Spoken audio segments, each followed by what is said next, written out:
Disa njerëz e konsiderojnë nxjerrjen e një qeseje me mbeturina nga plehra një detyrë 1 minutëshe. Për mua, është një detyrë pothuajse e pamundur. Unë jam pjesë e një popullsie personazh me aftësi të kufizuara në shtetin e Izraelit, të cilët përballen çdo ditë me një gjendje fizike dhe mendore që i bën të vështira detyrat e thjeshta, zgjimin, organizimin dhe ndonjëherë edhe kryerjen e gjërave më themelore në shtëpi. Një nga detyrat me të cilat kam vështirësi të veçantë është nxjerrja e mbeturinave nga apartamenti im.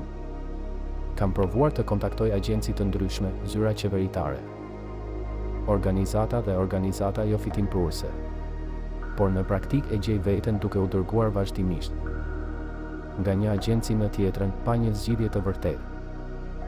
Ndërkohë, jeta vazhdon dhe vështirësia mbetet. Unë jetoj vetëm me një pension invaliditeti, kështu që nuk kam mundësinë të paguaj një kompani private për të më ndihmuar me gjëra kaq themelore. Kjo video nuk ka për qëllim të ankohet, por të hedh dritë mbi një realitet.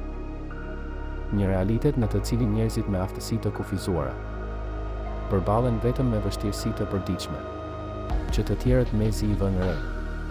Ndoshta zgjidhja qëndron në komunitet, ndoshta në një projekt të vogël vullnetar, ndoshta me një vetëdije më të madhe. Nëse dikush di për një zgjidhje, një iniciativë apo edhe një fqin të mirë që është i gatshëm të ndihmojë, do të doja shumë ta dëgjoja.